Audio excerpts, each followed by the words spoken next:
Yo les Globtalters, si je vous parle de l'Oise, vous penserez peut-être au parc Astérix ou à l'aéroport Paris-Beauvais qui génère évidemment beaucoup d'arrivées dans le département.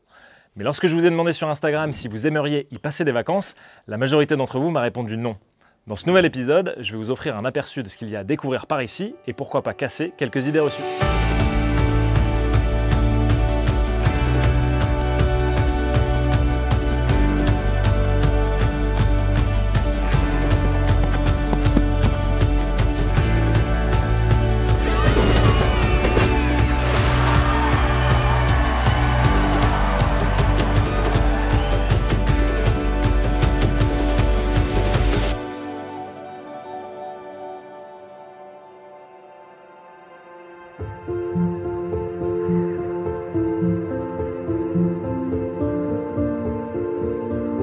L'Oise est un département situé au sud de la région des Hauts-de-France.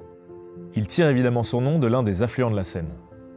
On trouve à sa frontière méridionale l'Île-de-France, à l'ouest la Normandie, tandis que les départements de la Somme et de l'Aisne viennent l'encadrer au nord-est.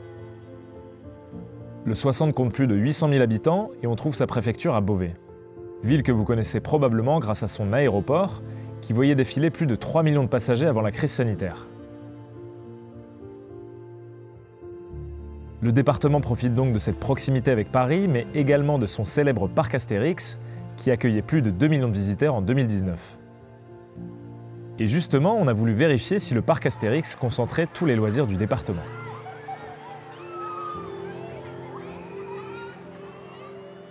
Beaucoup moins célèbre, la mer de sable implantée au cœur de la forêt d'Ermenonville offrira une excellente alternative pour un moment d'évasion en famille.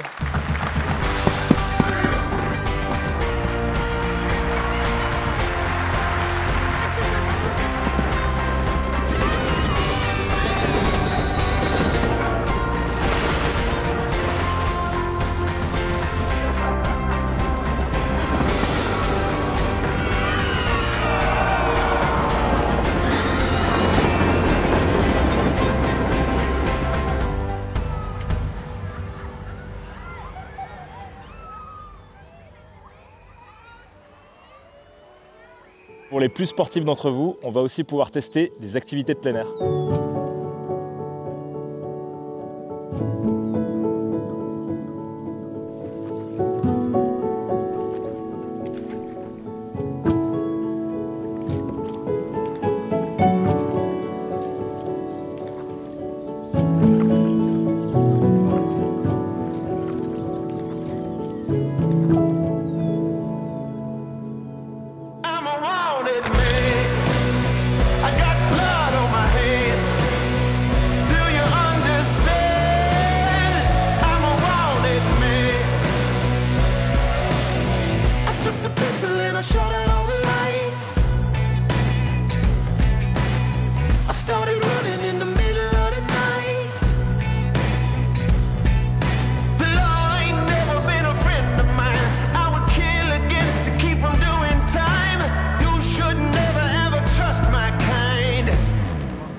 C'est un festival qui a été créé en 2014. Ça vient de 3 ou 4 étudiants qui, en 2013, se sont dit mais pourquoi on ne créerait pas un festival qui mélangerait plusieurs styles musicaux, qui est 100% étudiant et qui grandirait petit à petit, mais qui permettrait du coup de mettre en place un festival du coup dans l'Oise. Et après, ça a cessé de grandir d'année en année, d'avoir du coup des artistes qui seront plus gros, d'avoir un line-up qui va être plus diversifié et du coup de toucher plus de personnes en touchant plusieurs genres musicaux.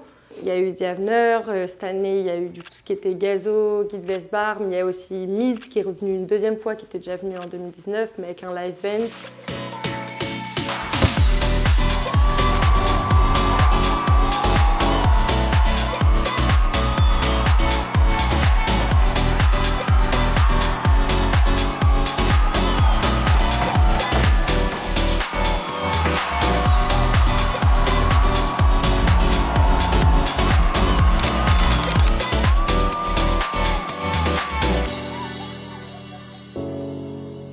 Vous l'aurez compris, l'Oise est un terrain de jeu idéal pour petits et grands en mal de sensations fortes.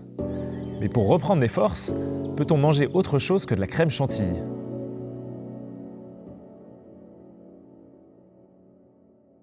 Alors, on a plein de spécialités dans l'Oise finalement. Alors, c'est plutôt moins des spécialités de recettes, mais plus des produits. On a une terre qui est incroyable pour les céréales, aussi pour les roses, on est très connu pour ça. Et c'est vraiment une terre riche pour son agriculture. On a quand même pas mal de producteurs de fromage, étonnamment. D'ailleurs, tous les fromages français ont un peu leur pendant dans l'Oise. Produits laitiers, donc la vache, la chèvre aussi. Il y a aussi là, des moutons, il y a des poules, il y a du maraîchage, beaucoup de maraîchage aussi dans la région. De la pomme de terre, de l'orge, du blé, de la betterave pour le sucre et puis pour les animaux. Du cidre, des légumes, de la viande, toutes sortes. Du miel aussi, il y a beaucoup d'apiculteurs. Vu qu'on est une terre céréalière, historiquement, il y a toujours eu de la bière en Picardie, bien sûr, comme dans le Nord. En tout cas, les matières premières y sont, puisque nous, on arrive à trouver tous nos maltes dans les Hauts-de-France. Donc on a de quoi faire pour faire de la bière correctement. On peut s'amuser à faire des recettes qui vont sortir de Picardie. On peut faire des falafels, on peut faire des houmous, voilà, juste en utilisant les produits locaux, mais en les retravaillant un peu à notre façon. On peut faire des trucs vraiment sympas, quoi.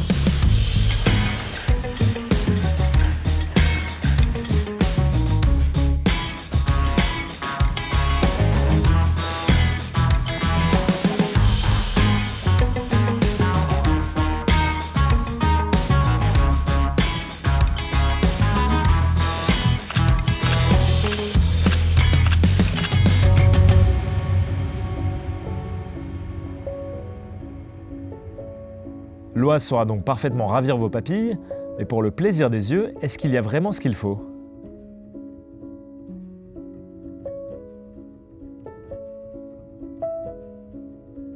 Commençons par le chef-lieu du département qui, s'il est avant tout associé à son aéroport, abrite également un joyau architectural. La cathédrale Saint-Pierre de Beauvais, dont la construction démarra en 1225, possède aujourd'hui le plus haut chœur gothique au monde. Outre les façades du transept et ses magnifiques vitraux, on peut également y admirer deux trésors. La plus ancienne horloge à carillon du monde encore en état de marche et l'horloge astronomique créée par Auguste Lucien Vérité.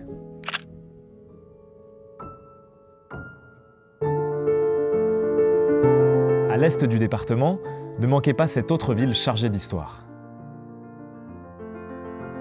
Plus connue pour avoir accueilli les négociations qui ont débouché sur l'armistice du 11 novembre 1918, Compiègne abrite aussi un magnifique château. Construit sous Louis XV et Louis XVI, puis réaménagé par Napoléon Ier et Napoléon III, ce monument fut un haut lieu de la vie de cour et de l'exercice du pouvoir. Ses décors intérieurs, son mobilier et l'originalité de son architecture néoclassique constituent un ensemble unique et en font l'une des plus importantes résidences royales et impériales françaises.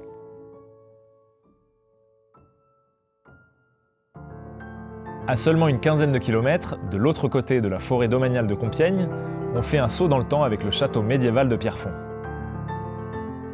Ce château fort construit à la fin du XIVe siècle par le duc Louis d'Orléans est démantelé 3 siècles plus tard.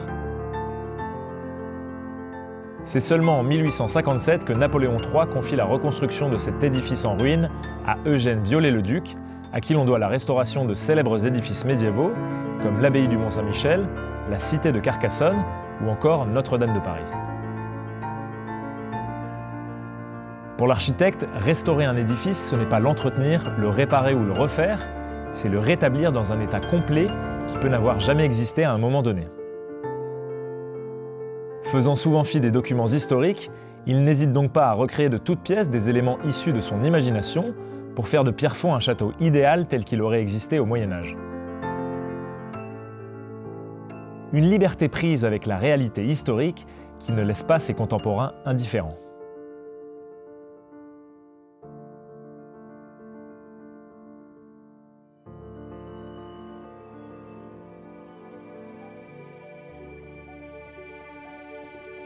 Au sud du département, un autre joyau du patrimoine français se dévoile sous nos yeux.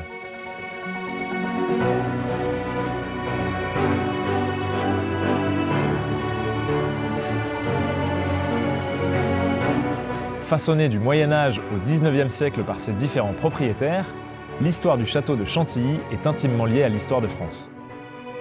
Cependant, un homme au destin exceptionnel la marquera plus particulièrement, Henri d'Orléans, duc d'Aumale.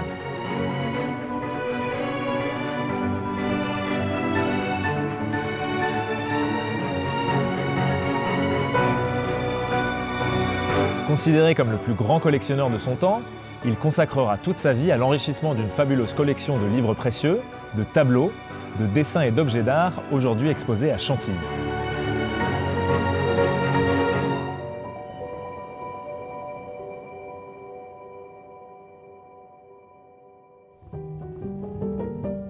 Continuons notre voyage à travers 9 siècles d'histoire au domaine de Chaly. On y découvre son ancienne abbaye cistercienne, aujourd'hui reconvertie en décor pour des spectacles de fauconnerie.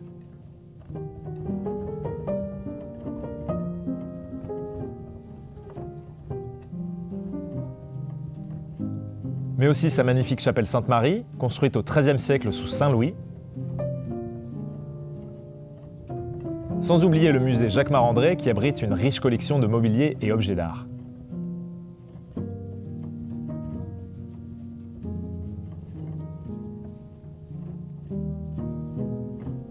Et pour finir cette découverte de l'Oise, quoi de mieux qu'une promenade à travers les ruelles pittoresques de Gerberoy. Ces maisons fleuries en briques ou torchées à colombage et ces vieilles rues pavées en font l'un des plus beaux villages de France.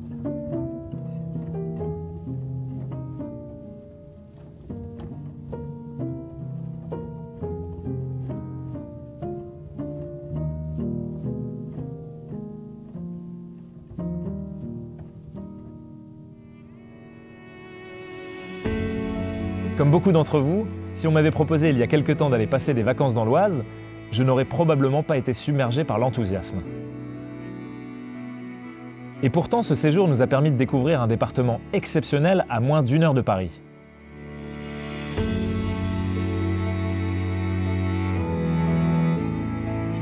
Que ce soit pour la richesse de son patrimoine culturel et historique, ou pour ses nombreuses activités de plein air, ou bien pour se régaler les papilles, le 60 saura ravir petits et grands. Et puis j'ai un peu l'impression de rabâcher, mais voyager de façon plus locale est essentiel si on veut relever le défi climatique. Or nous avons la chance de vivre dans un pays exceptionnel qui saura certainement satisfaire vos envies de dépaysement sans avoir besoin de partir à l'autre bout du monde.